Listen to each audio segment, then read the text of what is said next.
Hello everyone and welcome back to another episode of the Find Your Peak Fitness podcast.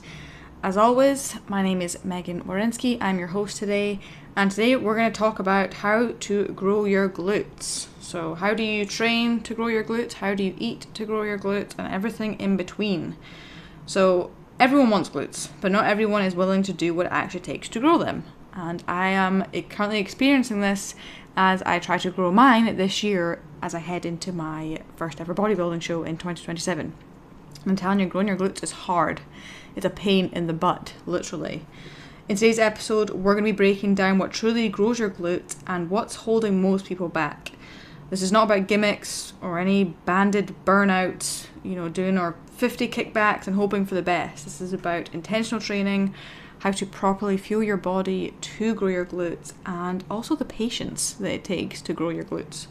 If you've been training hard but not seeing changes, then this episode is absolutely for you. So make sure you stick around for the entire 20 minutes or so. So first things first, let's break down what the actual job of the glutes are, okay? So the glutes are responsible for hip extension, hip abduction, that's abduction, external rotation, and stabilization of the pelvis. So if your training doesn't load these actions progressively, your glutes are not going to grow. So no matter how sore you get, no matter how many of the booty burner workouts you do, if you're not loading these movements progressively, your glutes are not going to grow, okay? So none of this feeling the burn, that does not create growth stimulus, okay? You need to be intentional with your training, and there is some science behind it, okay? Some biomechanics behind it, and I'm going to dive into that today. Before we dive into the correct exercises to do to grow your glutes, I want to talk about progressive overload. And now if you've listened to previous episodes or if you've been in the fitness space for a decent amount of time, you'll have heard this term before. So progressive overload is basically increasing the load over time, okay? So to grow your glutes, you need to increase the amount of weight you're lifting, increase the amount of reps you're performing, increase the control and the range of motion that you're doing, and training closer to muscular failure. Now that last one is extremely important. This is something I see a lot with clients, especially beginners, and I do give them a grace period of, they're new to training, new to the stimulus, new to feeling fatigue, the burning sensation. But as you get more advanced in your lifting and more into your training, you should be able to training closer to muscular failure. I always remind people that our minds are going to give out way before our bodies do. Our bodies will also follow our mind. So if you can get your mind in a good spot, guarantee you'll lift more, okay? So being comfortable, being uncomfortable, you've probably heard that phrase before. That absolutely applies to training, and it applies to nutrition to a certain extent. Being uncomfortable, being hungry is uncomfortable, so being comfortable with that. But in this situation, being uncomfortable in terms of feeling, burn or fatigue or, pushing to a failure in your glutes, being comfortable with that is what's going to grow your glutes, okay? If your hip thrust weight hasn't changed in 6 months, then your glutes haven't changed either, okay? And that goes same for your hip abductions, your cable kickbacks, all these things. If your weight is not changing, your reps isn't changing, your total volume isn't changing, then your glutes aren't going to be changing either, okay? And this is actually across the board. If you want to increase your biceps, then it's the same principles apply, okay? Moving on to exercise selection.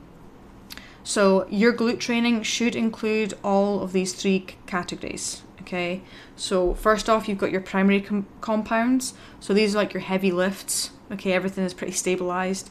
So things like barbell hip thrusts, your Romanian deadlifts, squats, you can make them glute biased by widening your stance. So say if you're doing, a barbell squat, do it with a really wide stance. If you're on a leg press, then you can move your feet upwards on the platform and wider.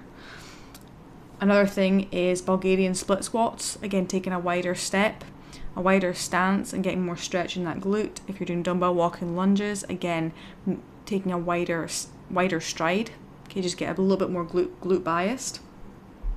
The next one is secondary lifts, so this is like moderate loads, so things like reverse lunges, step ups and single leg RDLs.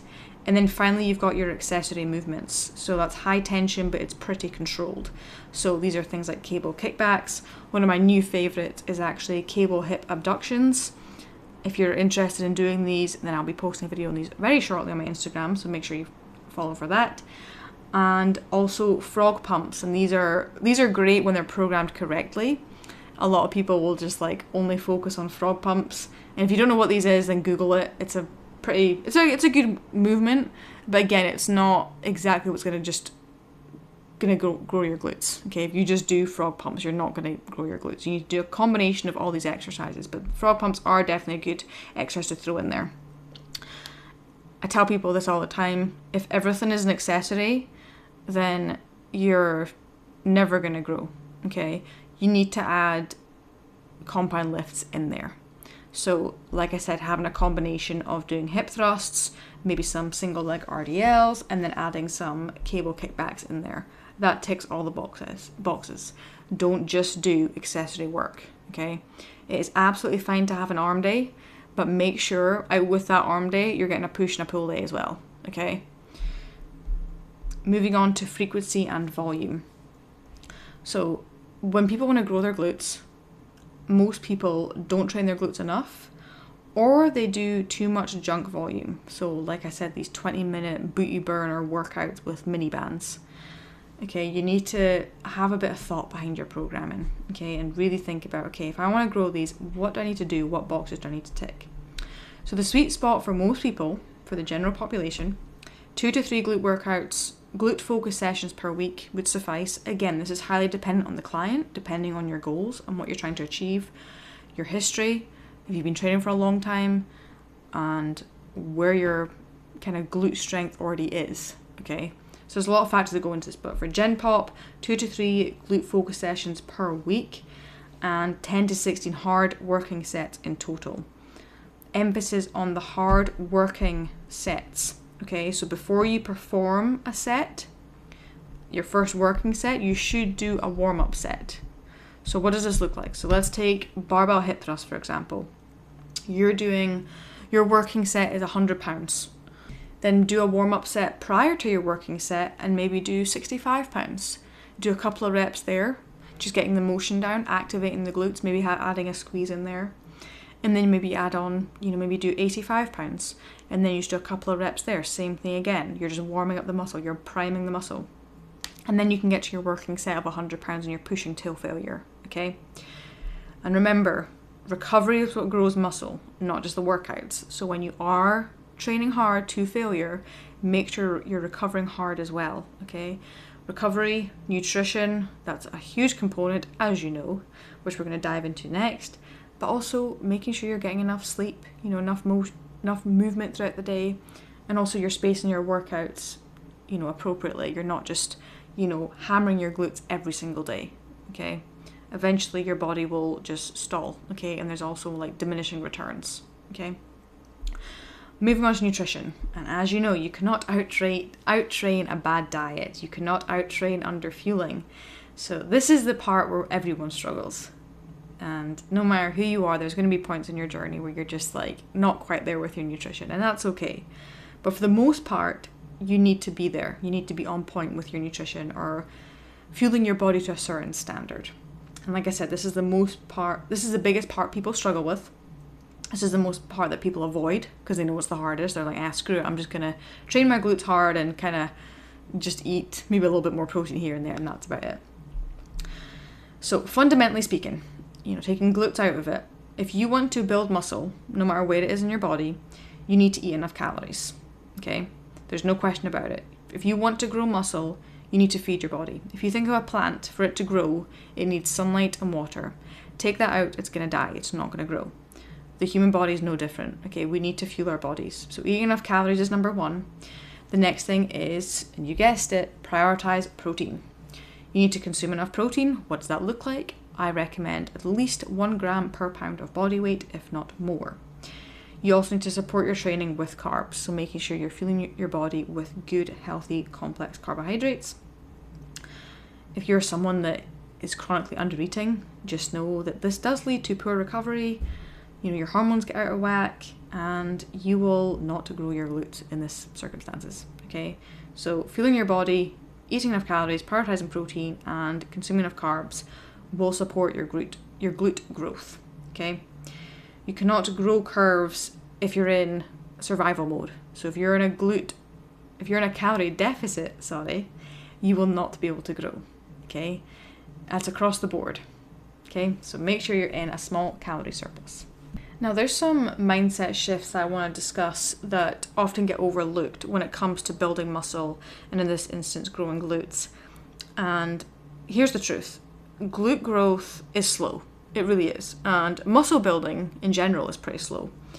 Obviously depending on who you are and where you're at in your muscle building journey, essentially.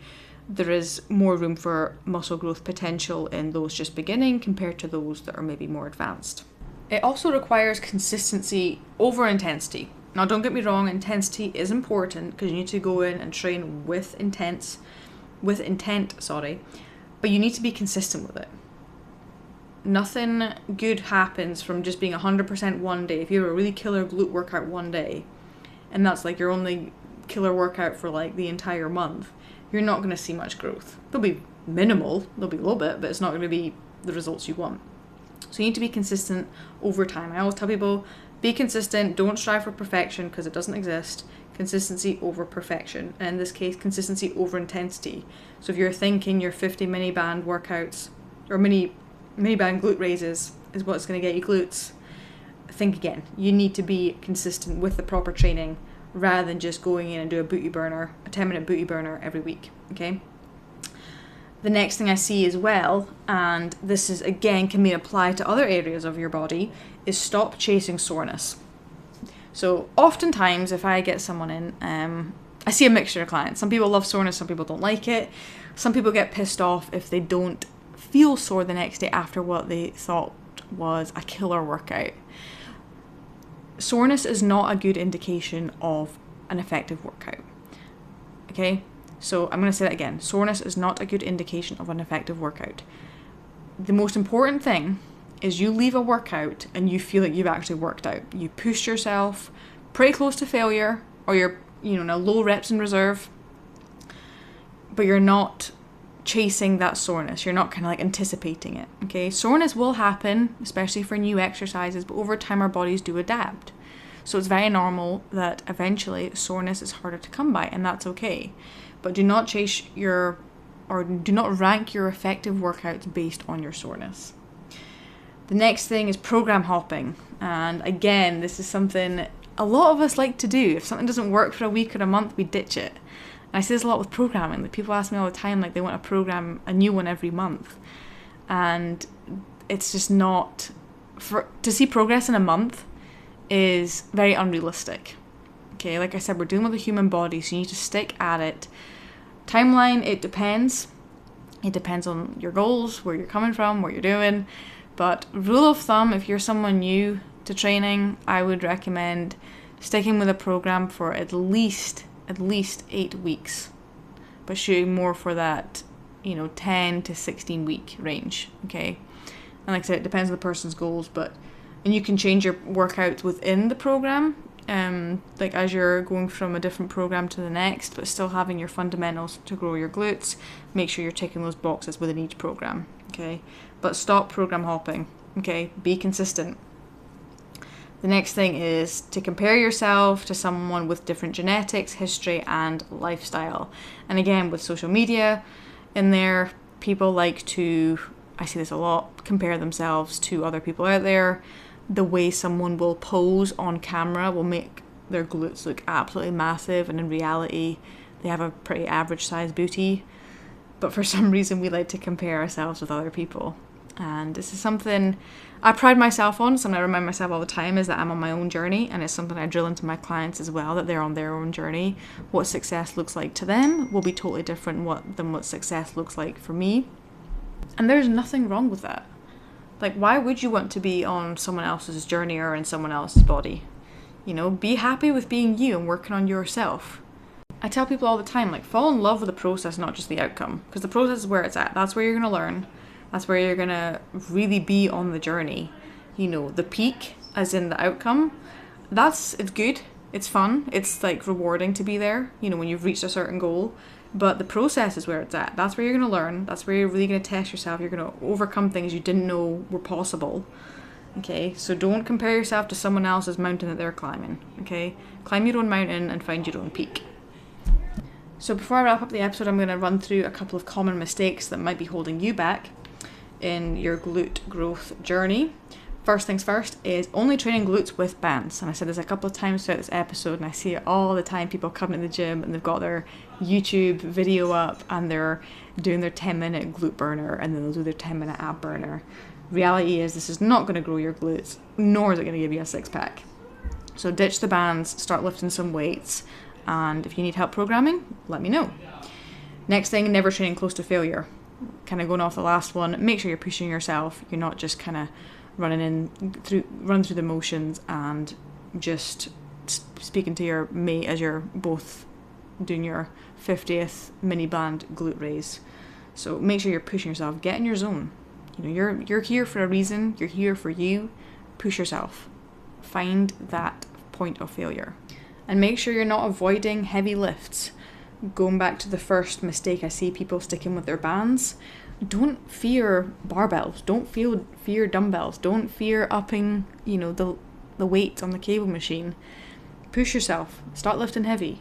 Do 6 to 8 reps of really, really heavy, intense training. Okay, that's where growth is at, not your little mini band. The second to last thing is under eating to stay lean, quote unquote lean. So a lot of people will be in their diet phase for a long, long time, and I can relate to that. Like I said, I feel like I've been dieting for like 5 years before I actually understood like what it takes to grow muscle, and also how much food my body can actually take without storing it as fat, providing I'm training in, you know, the correct way and pushing myself.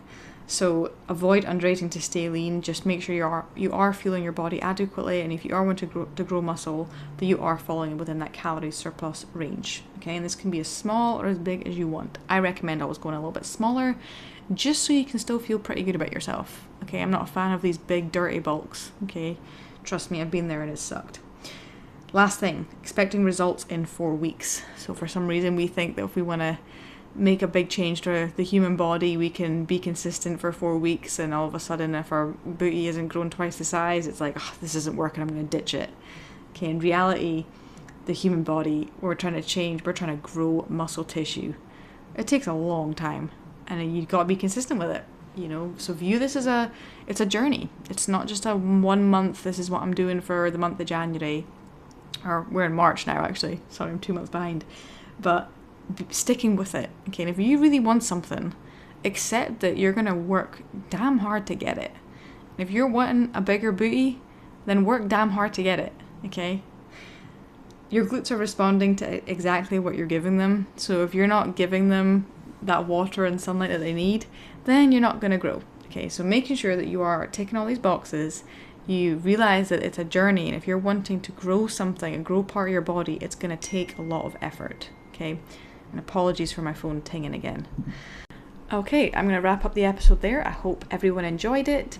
As always, I would really appreciate it if you could like, subscribe, and comment if you have any questions, share it on your social media, all that good stuff, so you do not miss an episode. If you have any topic ideas or any questions with anything I've discussed, then please feel free to reach out.